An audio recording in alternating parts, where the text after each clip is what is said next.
Bonjour à tous, aujourd'hui on va voir l'ouverture de l'iPhone 10 et une première présentation des différentes pièces. On va commencer par éteindre le téléphone, bien entendu. Petite nouveauté pour l'iPhone 10 pour éteindre le téléphone, c'est le bouton Power et le bouton moins. Et ensuite on va directement passer à l'ouverture.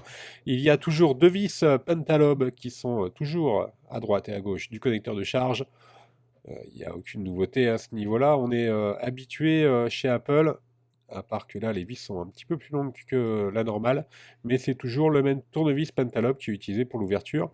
Et ensuite, c'est comme sur la série des 6 et des 7 et également des 8, on doit chauffer légèrement le contour de l'iPhone pour pouvoir faciliter l'ouverture, tout simplement parce que au dos, entre la vitre et le châssis, vous avez les joints d'étanchéité qui courent tout le long du châssis. Donc voilà, on va chauffer tout le contour du téléphone pour ensuite insérer un médiator en métal pour pouvoir ouvrir. Voilà, on va chauffer assez fort le coin inférieur gauche. On applique la ventouse et ensuite on vient insérer donc le médiator métal juste pour créer le point d'insertion. Voilà, c'est juste pour créer le point d'insertion.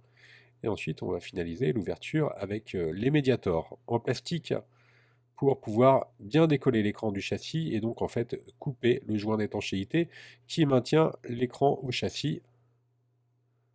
Alors là pour le médiator, en fait, vous ne pouvez pas les rentrer trop profondément sur les côtés. Vous avez des petits clips tout le long du téléphone. En fait, le téléphone, il s'ouvre de la gauche vers la droite, comme sur la série des 7, vous allez voir, ou la série des 8. Mais au préalable, il faut le remonter un petit peu. Voilà, donc il faut le tirer vers vous et ensuite l'ouvrir sur la droite. On va voir ça un petit peu plus loin. Nous, on a noté qu'il était plus facile à ouvrir que l'iPhone 8 et l'iPhone 8 Plus. On n'a pas forcé hein, pour l'ouverture. L'écran était assez facile à enlever. Donc là, on finalise le décollage sur la partie haute. Alors les joints, ils sont vraiment très très fins. Ils font 1 ou 2 millimètres de largeur.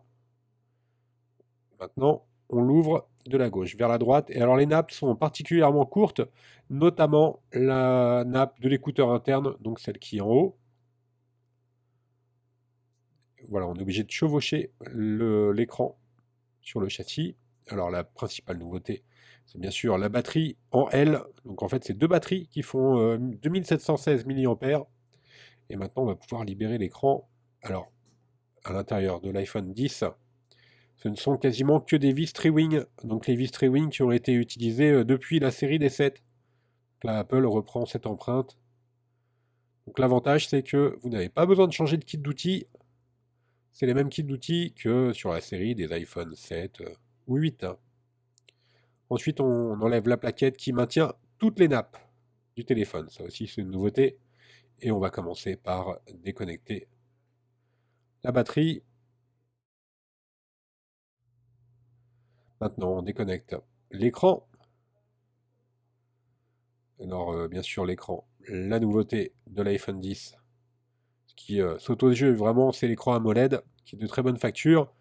Et bien sûr, dans un premier temps, les prix des réparations vont être largement supérieurs sur l'iPhone 10. Hein. Les écrans OLED coûtent beaucoup plus cher que les écrans LCD qui sont utilisés sur les générations précédentes. On fait un petit point. Voilà, ça c'est le projecteur de points infrarouge qui est utilisé pour le Face ID. Il envoie des petits points sur votre visage qui sont reconnus par la caméra infrarouge, donc qui va valider en quelque sorte l'ouverture du téléphone. Et enfin, la caméra FaceTime qui n'est plus sur l'écran, qui est directement sur le châssis. Et vous avez les deux caméras arrière qui sont également à droite du châssis. Le micro, le haut-parleur interne et externe, il fait également office d'écouteur pour l'oreille.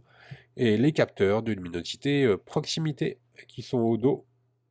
Donc vous avez vu que le haut-parleur, il est nettement plus imposant que sur les autres générations d'iPhone. Ça permet un son beaucoup plus élevé en mode musique. Alors on va également noter l'emplacement du Taptic Engine qui n'a pas changé. Également le connecteur de charge qui va être un petit peu plus compliqué à changer que sur les autres générations, tout simplement parce que vous êtes obligé d'enlever la batterie, le haut-parleur et également la carte mère pour enlever le connecteur de charge, donc le haut-parleur. Voilà, on va bien sûr vous préparer tous les tutoriels pour l'iPhone 10. Les pièces sont déjà disponibles. Nous vous remercions d'avoir suivi cette présentation et à bientôt pour suivre tous les tutos de l'iPhone 10. Ils seront en ligne sur notre site courant décembre 2017.